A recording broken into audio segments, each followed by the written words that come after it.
do this every day, and I'm still so amazed by you. So hold me tight through the night.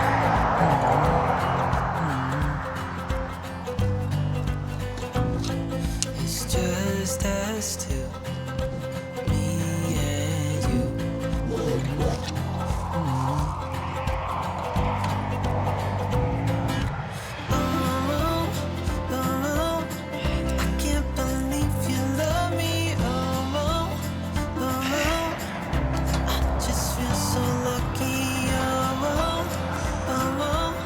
Come on. Stupid ratchet straps.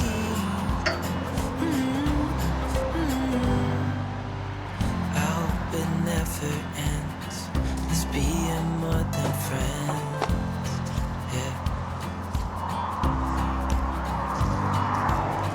You know I'm here to stay every single day. Yeah. So hold me tight through the night. Okay. It's just us two, me and you.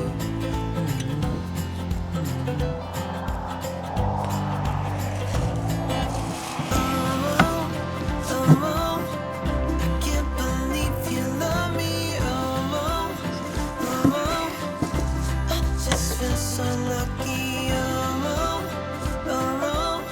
Still can't believe you love me. That'll work. Falling into your arms. Okay.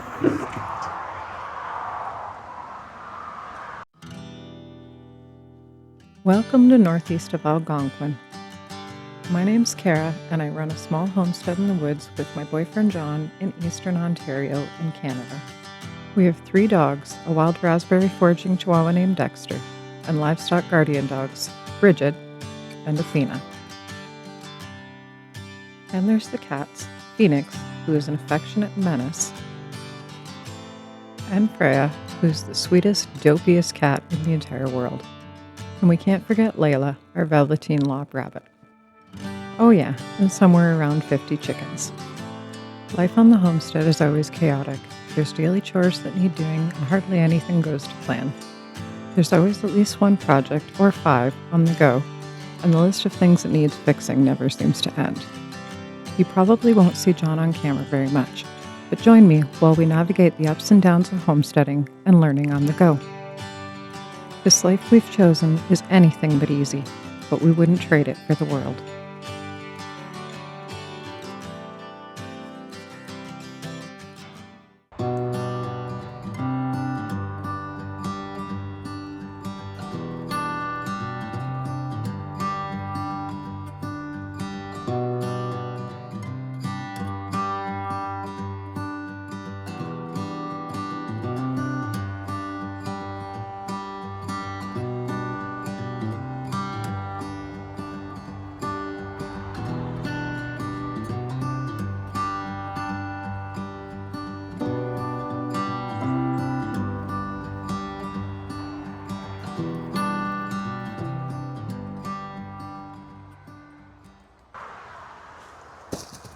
Okay, so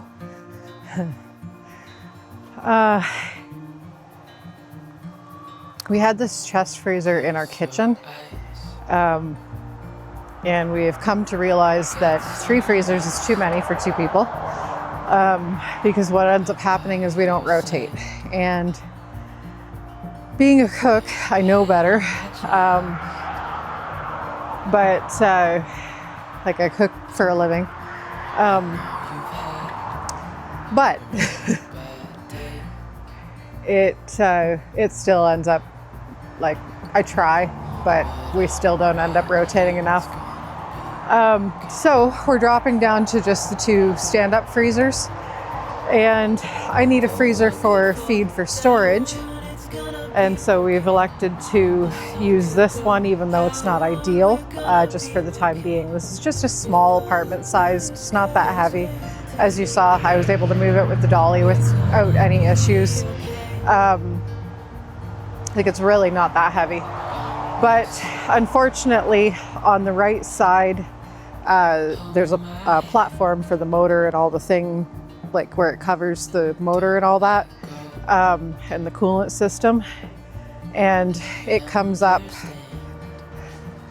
to about here, which means that I'm probably not getting much more than 3, maybe 4 bags of feed into this, which is not ideal. If I could get a freezer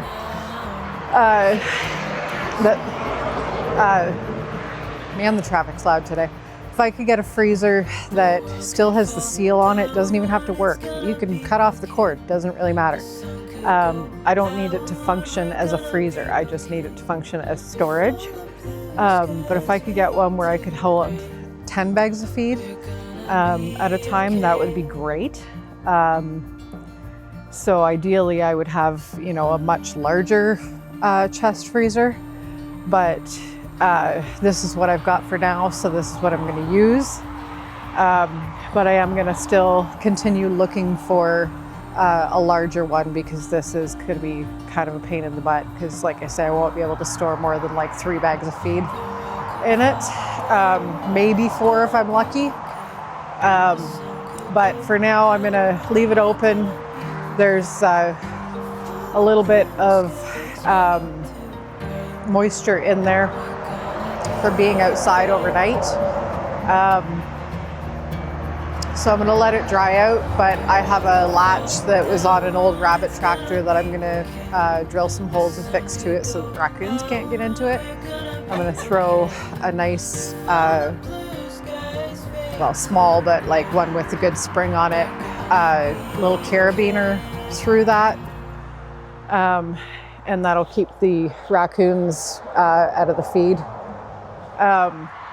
But I'm getting quite sick of having holes in my feed from having it stored in the back of the truck, and mice getting into it. So yeah, anyway, that's where we're at for right now with that.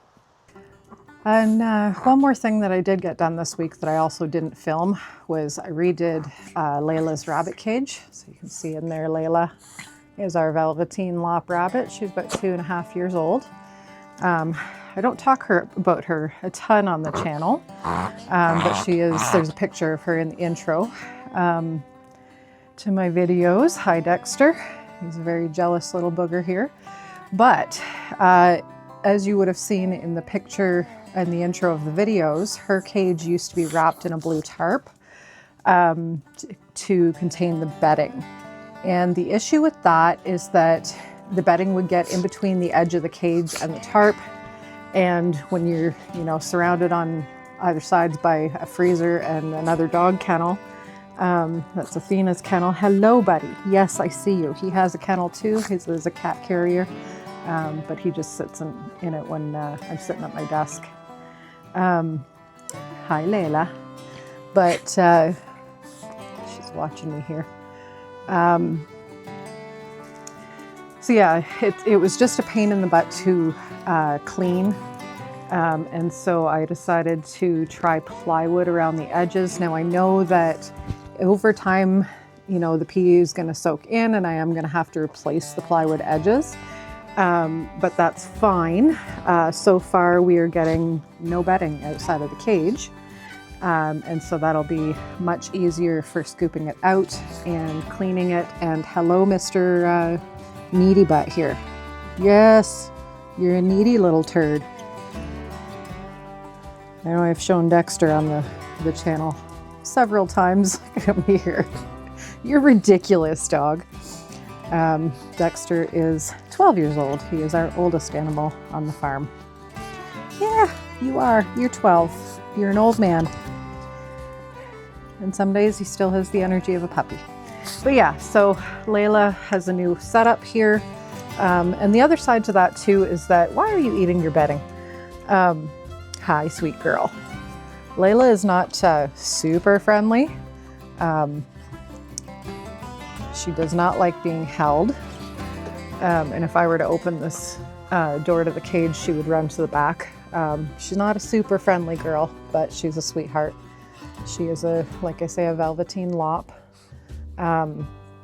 who has completely destroyed the house that I bought her. But the other advantage to this too is that she's no longer chewing on a tarp. So that is a good thing. And instead she has more wood that she can chew on to file her teeth down. Hey, Layla? Are you a good girl? Yeah, you're a good girl. Hey, are you a good girl? Dexter, stop licking my hand. Yeah, you're a pretty girl, aren't you? Yes, you are. And she is, you know, as the name suggests, she's a Velveteen Lop, so she is velvety soft. And I do wish that she wanted to cuddle more, but she is not a huge fan of being picked up at all, so yeah. But we love her anyway, don't we, Layla? Yes, we do. Yeah.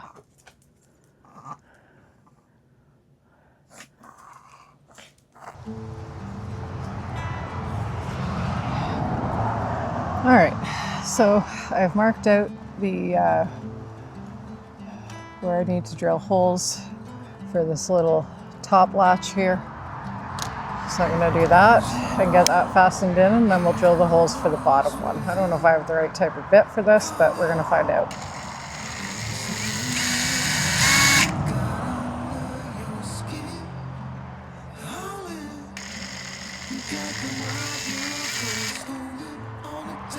Might not, because this keeps traveling.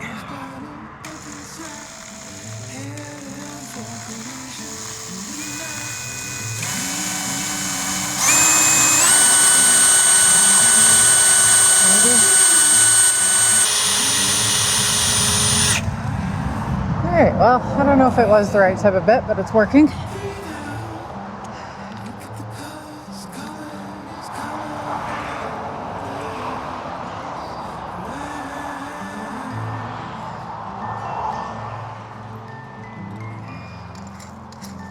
So we're gonna switch this out. Yes, I know I should have two different drills for this so it doesn't take as long, but I was too lazy to go back in the house, so this is what we're doing. Whoops. Well, that didn't work. Come on. Okay, so I hate tiny screws. They're such a pain. I don't even know if these holes are going to be big enough, but we're going to give it a try.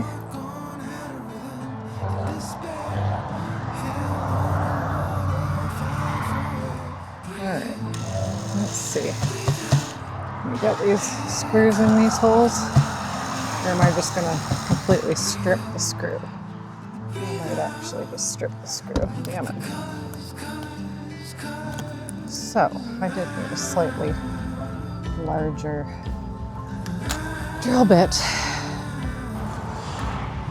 Alright, let's try this again. I've got a drill bit that's just a touch larger.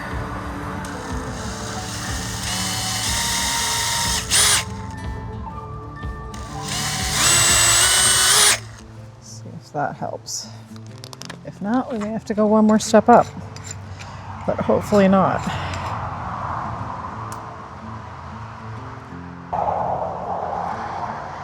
I'm going to try with this screw.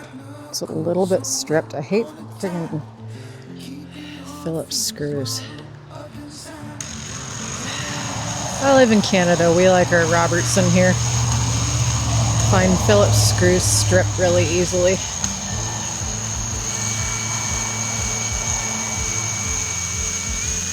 Not that Robertson don't strip, just not as easy as Phillips do. There we go. Slowly but surely.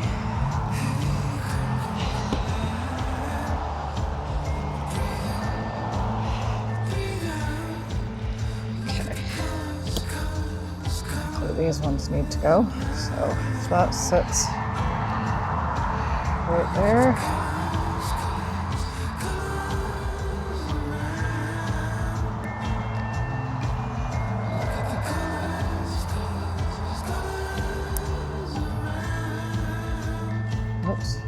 day. Not the best marking tool, but you know, does the job.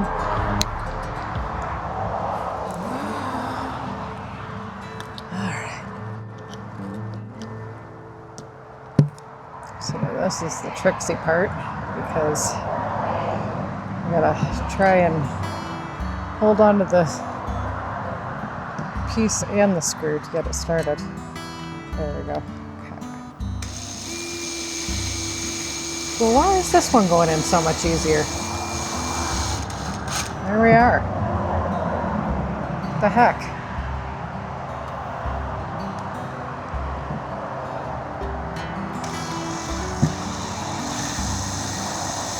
Yeah, these ones are going in no problem. Okay, now, is it lined up? Oh, it's lined up enough. Now, what did I do with the carabiner? Did I put it in my pocket? I did, okay. All right, so then it's just a carabiner keeping it shut. However, like I say, it does need to dry out a little bit more so that moisture is not forming in my feed. I may have to grab a towel or something because there's a little bit of water in the bottom of that, but yeah, I think I'm only going to be able to fit like 3 bags in here, which kind of sucks. But it'll do the job for now, so that's what matters.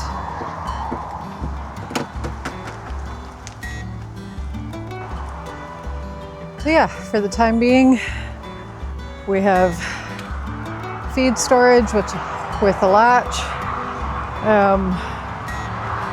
that will is rapidly getting leaves from the maple tree above it in it. Yeah, for the time being, it'll do the job. Just means that I have to go and get feed a little more often. So yeah, I will continue to look for a much larger, broken down, old freezer that still has a seal on it to keep the water out. So yeah.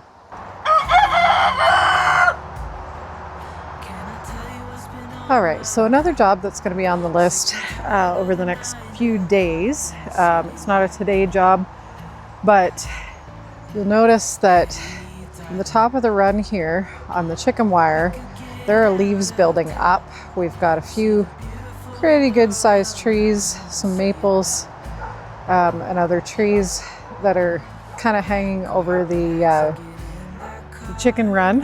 Hi guys. And yeah, so a job that I need to do is getting some of, at least a good portion of these leaves that are falling off of the top of the chicken run, because what'll happen is in the winter, with the leaves sitting on the chicken wire, it'll allow snow to build up. And I was kind of surprised actually. Last year I had no issues with snow buildup. Now it was a lower quantity of snow last year, and so we'll see if it survives this year. But like I said, my chickens don't really go out in the winter. They are spoiled and they don't like being outside in the winter. Even if every time I attempt to open the run door, they don't go near it. They just kind of avoid being near it. So they're spoiled brats. Hey, Cal. There you go, boy. Yeah. They're spoiled brats, these guys. And so if it becomes an issue where snow is building up in the winter, then I'll just take the zip ties off around the edges and drop the chicken wire down off of the posts for the winter until we need to put it back up in the spring. But yeah, these guys are actually hopefully finishing up soon. They're fall molt. I don't know if any of them are out here that look really scraggly at the moment. Well, I mean, I guess,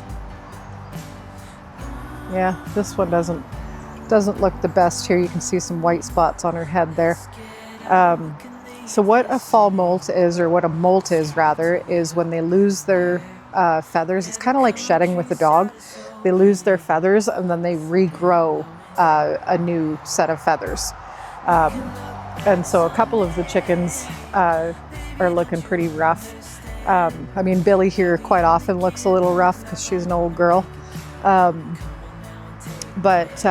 they look a little, I call it scraggly, but you can see on some of them, like I say, I don't think any of them are out here at the moment. I think they're in the coop. The ones that look pretty brutal at the moment, where it's like little stubs of the feathers, and then you see like the little spots of the color of the feathers starting to grow out again. Around their shoulders and their wings on a couple of them, it's all just like little feather nubs. So they look a little bit ridiculous at the moment, but hopefully they will be finish their molt soon, because when chickens molt, they slow down on egg production big time. And yeah, I had to, 2 of my customers take 4 dozen eggs at a time, and this time around, I had to just give them each 3 dozen.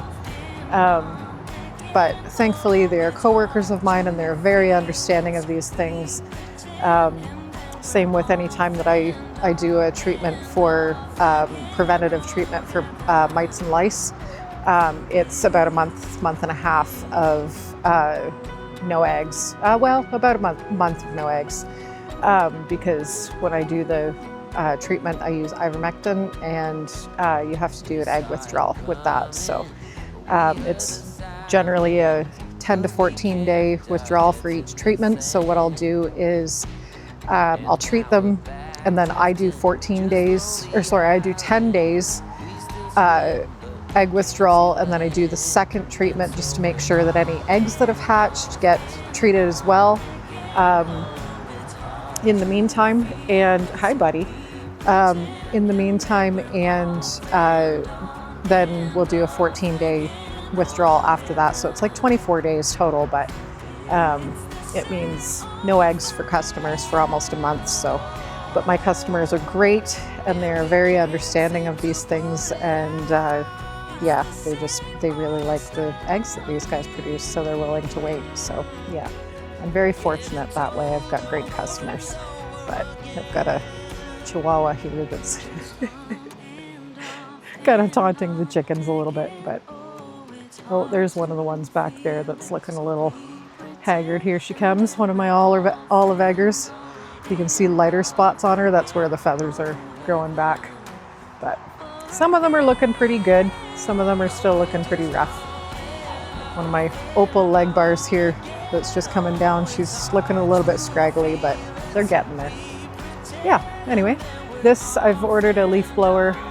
Will be here tomorrow, so I will probably do that within the next couple of days, and I'll have to do it again, you know, once or twice before the leaves are all off the trees. But yeah, we're getting some nice colors of the leaves. You can't really see very well here because that tree's a little bit small, but some of them are turning very pretty colors. So yeah.